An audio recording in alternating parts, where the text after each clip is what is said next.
I'm here with SVEIN WILHELMSEN, Group Managing Director of Basecamp Explorer.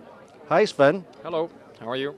Doing great. As we were saying, just having a great time being here at the Ecotourism Conference, and when ecotourism is at such a great appeal to the travel industry and consumers.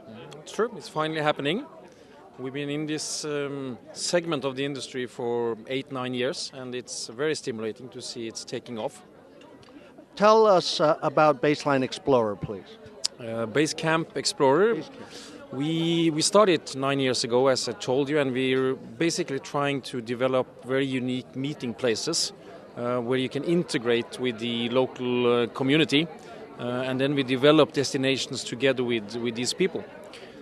We have 6 base camps today, 2 in Kenya, in the world-famous Masai Mara, and on the coast of Kenya at the Lamu archipelago. Then there is 1 in the Arctic in Spitsbergen, and then there is 2 in India, 1 in Rajasthan and 1 in Dharamsala with the Tibetans in northern India, and then 1 is coming up now in the Pyrenees, in the French part of the Pyrenees. So there's 6 of them, and they constitute a total story. And then integrated with this, we run about 20 community projects with the local people, and also setting up 2 capacity centers for youth in developing countries, empowerment of young people. We'll start with the base camps that you described. Let's pick Kenya, for example. Tell us a little bit, describe the facilities, capacity, what would people be doing, activities? The capacity in Kenya, as well as the other places, is around 30 beds.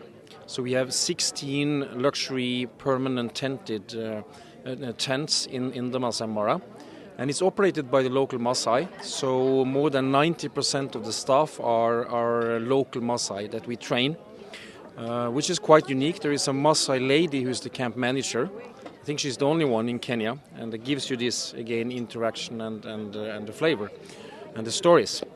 The activities will be anything from traditional safaris, open Toyota Land Cruisers, but more the speciality, which is walking safaris with the Masais, where you walk on foot in the traditional way. Masais wearing their spear and showing you how it is to experience the wildlife on foot. And the typical stay would be how long? Average today is 3.5 days, but there's a huge variety. Some people now stay for more than a week, but average, I would say, around 4 nights. You said, I believe, 16 of the beds are luxury. What are the other 16? Well, we have only 16. You only have 16. And it's called a luxury permanent tented camp. In terms of entertainment, how does that work? Well, it's a lot of that. Anything from Maasai song and dance, which they're famous from. Visit to the nearby Maasai village that we cooperate with. There is a camp walk showing the principle of operations, solar panels and recycling of water and waste and these kind of operational principles. And also you can go to other Maasai villages in the neighborhood. So there's actually a wide variety of activities. Is there voluntourism type or activities associated with any of the camps? Yes, you mean we're bringing in students and people that or people being able to do things with their hands, working with local people or local projects? Yeah, that's possible. For example, we have an arts and crafts center with 130 Maasai women, and you can then participate and integrate with them, learning their handicraft. We run the tree plantation with now 30,000 trees being planted, and then you can contribute either using your hands or also donations in order to finance it. So there are various types of voluntary work, yes. From what you've described, you've embraced the local people in the camp. 90%, as you say, are Maasai people. To what other extent have you gotten involved with the community, schools or other things, healthcare? Yes, there are a large number of different community projects, and we're trying to put this into a holistic approach, a management plan. So there is support for the clinic, including now HIV. We're starting that now. Then it's support for the local school, especially the Maasai girls, primary and secondary. The tree plantation I mentioned. We also run an endangered species program, especially on the cheetah, which is threatened. And then you have the general education for the community and the local staff on environmental issues, in addition to the Arts and Crafts Center, which is also very important. You mentioned on the education, it's primarily for the girls. Any particular reason focusing on the girls? Absolutely. I think you need role models, and usually in these traditional societies, it's the male who receives most of the education. So it's to counterbalance that, and also to get some good role models for the girls. Moving to India, you have 2 camps there. Again, where are they located? One is in Rajasthan, which is the pearl of the Indian tourism, and there is this old and sacred city of Jodhpur.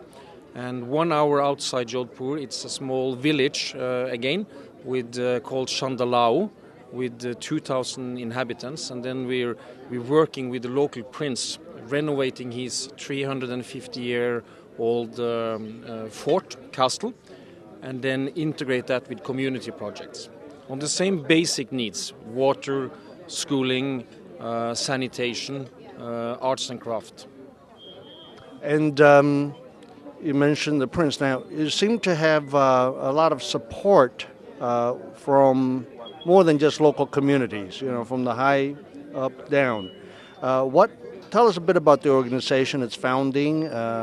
You're one of the founders? Yeah, I am the founder.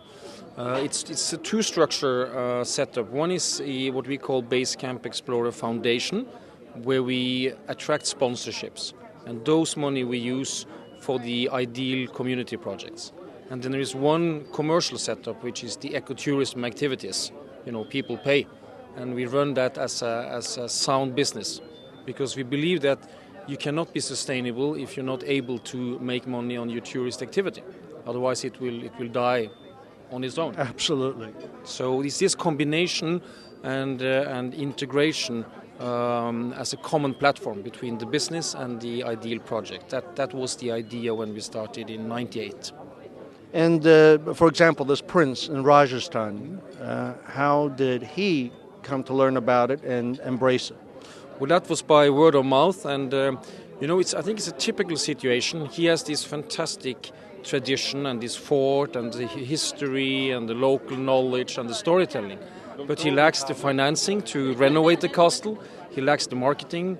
He lacks also a concept and training facilities, and that is what we can provide. So it becomes a real partnership. We've been doing this now with him for 4 years, and I think it works well. You're telling me the Jaipur base? Jodhpur. It's outside Jodhpur. Jaipur.